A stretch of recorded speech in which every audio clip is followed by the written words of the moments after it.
Rossi.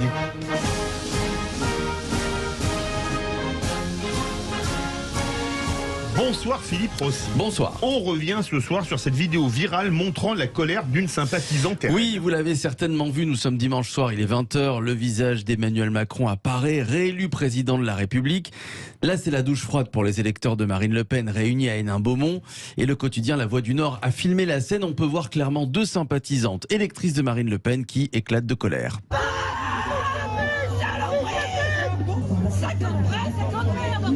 Voilà, 50 merdes, 50 galères encore. Cette vidéo a fait le tour des réseaux sociaux et le quotidien La Voix du Nord a retrouvé cette électrice. Elle l'a interrogée, donc l'une des deux sympathisantes de la candidate du RN. Elle revient et s'explique sur son coup de colère. Écoutez. J'ai crié de désespoir, de colère. Voilà. Parce que je suis quand même, en parlant poliment, dégoûtée, quoi. Je veux dire que ce soit encore. Je misais beaucoup sur. On avait espoir que cette fois-ci c'était la bonne, que Marine allait passer.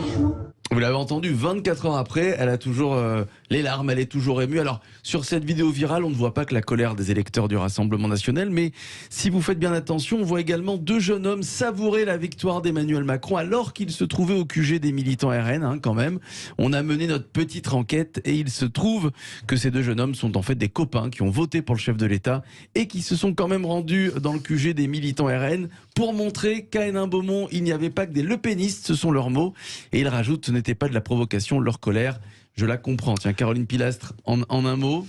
Cette vidéo, je l'ai vue évidemment comme beaucoup d'entre nous. Sur le moment, j'ai trouvé ça un peu risible. Et en fin de compte, en analysant, je trouve ça triste. C'est terrible parce que c'est beaucoup de souffrance en fait derrière. Exactement. Donc il faut vraiment que le chef de l'État prenne ça en consideration parce qu'il y a une France qui est terriblement Je serai fracturée. le président de toutes et tous. C'est ce qu'il a voulu dire. On va voir s'il va tenir sa promesse. Valérie Pécresse remercie les Français pour leur don au RN. Oui, souvenez-vous, Valérie Pécresse avait expliqué avait expliqué que son parti s'était endetté, qu'il ne pouvait pas qu'il ne pouvait pas être remboursé des frais de campagne. La candidate avait fait donc un appel aux dons, d'autant plus qu'elle s'était endettée personnellement à hauteur de 5 millions d'euros.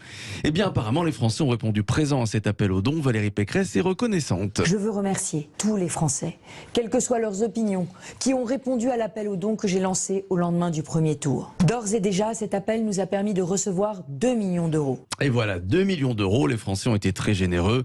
Valérie Pécresse les remercie, mais ce n'est pas fini. Non.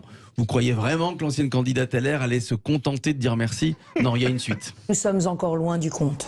C'est pourquoi je relance mon appel aux dons auprès de tous les Français qui m'ont apporté leur confiance. Valérie Pécresse relance son appel aux dons. Alors qui veut donner? Je vais faire le tour puisque Jean Lassalle par exemple, qui sera peut-être avec nous demain, a donné par exemple 10 euros. Tiens, René, chiche de donner 10 euros. Non, je ne donnerai rien. Ah bon, d'accord. Caroline non plus. J'aime beaucoup les LR et Valérie Pécresse, mais non plus. Bon, Didier Testo. Moi j'ai payé mes impôts depuis que je travaille et j'en ai toujours payé plus. Il n'y en a pas un pour rattraper l'autre. Bon, je m'adresse à Philippe David. Non plus. Non. Et toi Philippe, tu moi j'ai une pièce de 2 euros dans ma poche.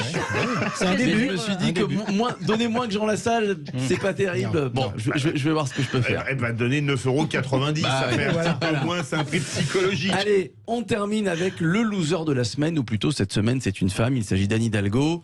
Anne Hidalgo, loseuse donc, non pas à cause de son score à la présidentielle, que je ne rappellerai pas par galanterie. 1,75. Mais loseuse de la semaine, car même son fils n'a pas voté pour elle. Ce n'est pas une blague. Arthur Germain, fils d'Anne Hidalgo, ça ne s'invente pas, a voté pour un autre candidat. J'ai pas voté pour ma mère, j'ai voté pour Jean-Luc Mélenchon. Et voilà, il a voté pour Jean-Luc Mélenchon. Faites des enfants. S'il avait été de droite, on aurait pu comprendre qu'il vote pour LR. Après tout, il peut ne pas avoir les mêmes convictions que sa mère. Mais là, il est de gauche apparemment, il vote pour Mélenchon. C'est compliqué. Et ça me rappelle un livre de Freud qui s'appelle Totem et Tabou. Il y a le festin totémique. Théoriquement, on mange le père.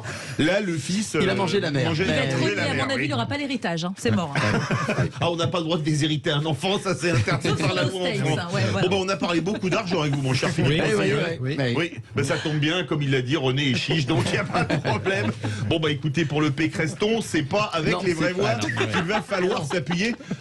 Jamel, Aurore, vous donnez quelque chose ou pas? Non plus, la réalisation, ils veulent pas. Ils veulent pas non plus. C'est la crise, c'est pas grave. Nous ne sommes pas des gens Pourtant, nous déconnectés. sommes d'une grande générosité.